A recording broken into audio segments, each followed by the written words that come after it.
Tractate Nazir, General Introduction. The Torah gives a person the right to prohibit things upon himself or others through a neder, vow. See the General Introduction to Nedarim.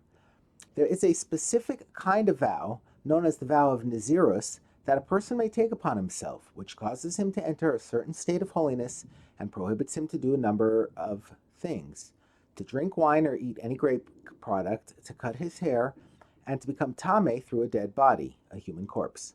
A person who takes upon himself the vow of Nazirus is known as a Nazir, or Nazira in the case of a woman.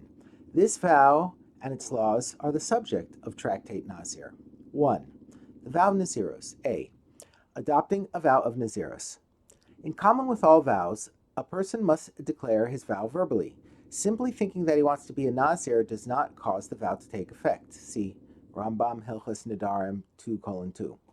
The simplest formula for declaring this vow is saying, Hareini Nazir, I am hereby a Nazir. The first two Mishnahs of chapter 1 and 4 will discuss other declarations that could bring about Nazirus. B. The length of the term of Nazirus. 1. Standard Nazirus. In contrast to other forms of neder, in which the person making the neder may set it to last for any length of time he wishes, Nazirus has a minimum length of 30 days. A person who vows to be a Nazir for less than 30 days becomes a Nazir, but he must keep his Nazirus for 30 days. Additionally, if a person makes a vow of Nazirus and does not specify any length of time for it, he is a Nazir for 30 days.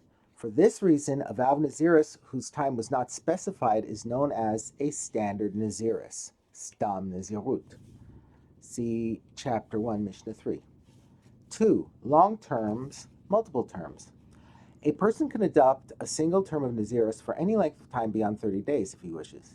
He may also adopt at one time as many consecutive terms as he wishes. 3. Permanent Nazir. Nazir le'olam, Nazir forever.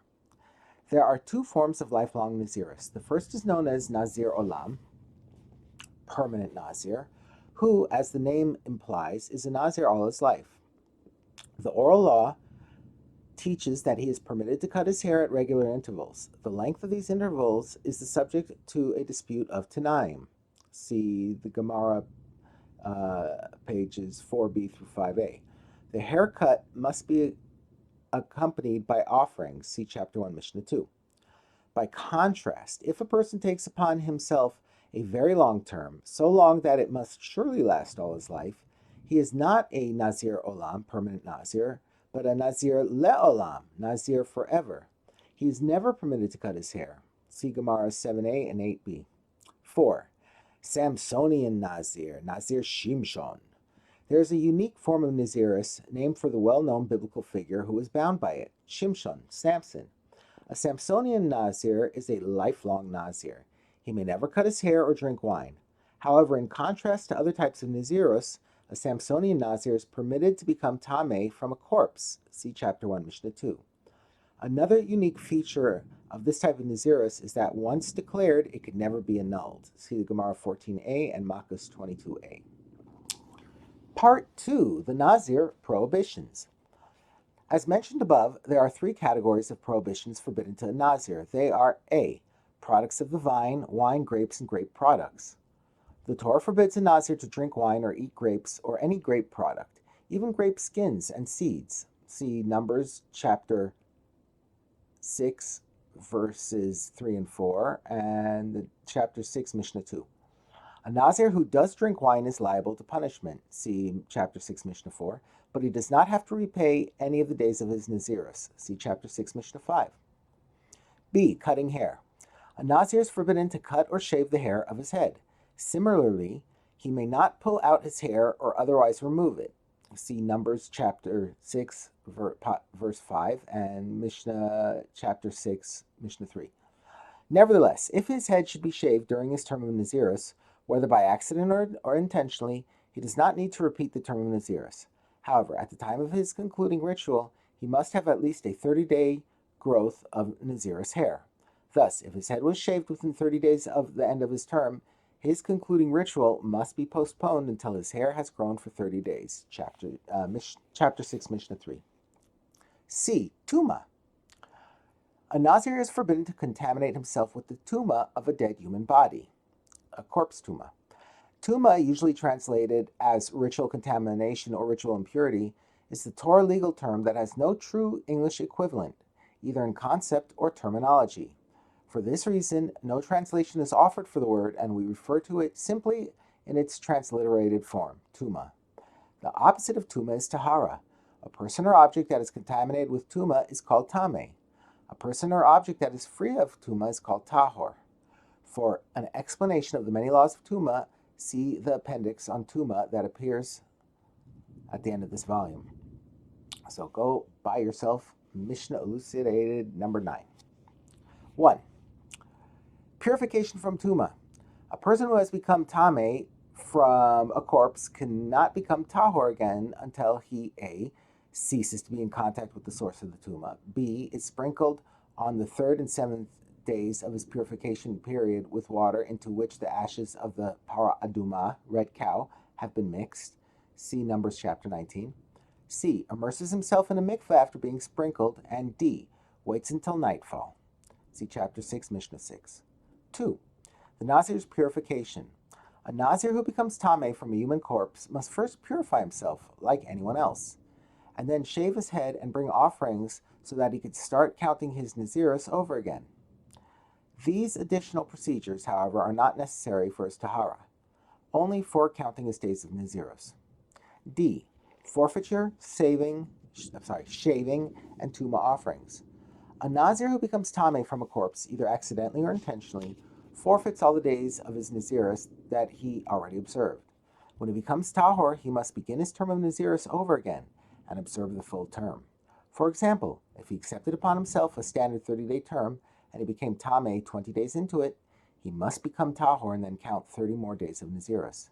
However, before he could do so, he must shave his head on the 7th day of his purification period, and on the 8th day bring 3 offerings: 2 birds, turtle doves or young pigeons, one as a chatas offering, and the other as an olah offering, and a lamb as an asham offering. See chapter 6, Mishnah 6. Part 3, the concluding ritual. When a Nazir's term ends, he is not released from his vow until he undergoes a concluding ritual. This consists of shaving his head and bringing a set of 3 offerings. A. Shaving the head. A Nazir, as part of his concluding ritual, is commanded to shave off all the hair of his head, including the corners of his head, peos. The same is true for a Nazir who shaves as part of his purification from tuma. This shaving must be done with a razor, see Gemara 39b and 48. If he shaves with something else, or he leaves even 2 hairs on his head, he has not fulfilled his obligation to shave. See Gemara page 40a and Negaim 14:4. B. Offerings. The sacrificial offerings that a Nazir must bring when he concludes his Nazirus are detailed by the Torah and discussed in the Mishnah. These are all animal offerings: a male lamb for an olah offering, a female lamb for a chatas offering, and a ram for a shalamim offering. See Numbers chapter 6, verse 14, and chapter 6, Mishnah 7.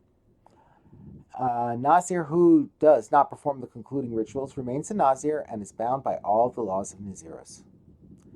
Part 4. Nullifying Nazirus. Since Nazirus is a form of neder, vow, the general rules of Nedarim apply to it. Therefore, like a neder, the Nazir vow can be annulled by a sage or by a panel of 3 ordinary people. See Rambam Hilchos Nazirus 2:1. Similarly, a husband could cancel his wife's declaration of Nazirus. See chapter 4, Mishnah 1 and chapter 4, Mishnah 4. The grounds for annulling a vow of Nazirus are the same as those for other Nedarim. See the general introduction to Nedarim. Part 5. The merit of Nazirus. The sages expressed different opinions about the merits of becoming a Nazir. Rabbi Elazar HaKapar considers it wrong to become a Nazir and deprive oneself of wine.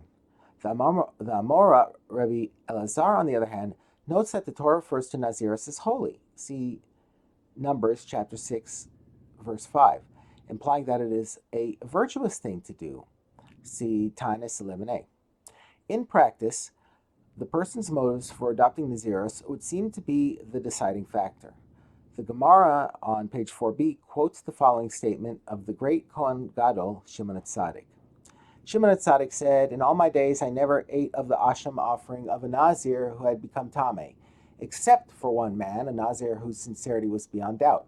He came to me from the south with beautiful eyes, good looks, and with his hair arranged in curls. I said to him, 'My son, why have you seen fit to destroy this beautiful hair of yours by becoming a Nazir and having to shave it off?'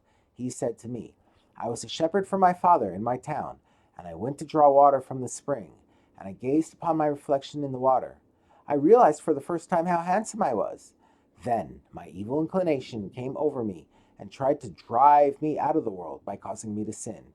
I said to it, "Empty one, why are you vain about a world that is not yours, when your end is to be food for worms and maggots? By the temple service, I vow that I will shave you for the sake of heaven." Shimon HaTzadik stood and kissed him on his head, and I said to him, "May there be many Nazirim like you in Israel. It is about a Nazir such as you that the Torah says, 'If a man shall clearly utter a vow, the vow of a Nazir to abstain for the sake of Hashem.'" See Numbers chapter 6, verse 2.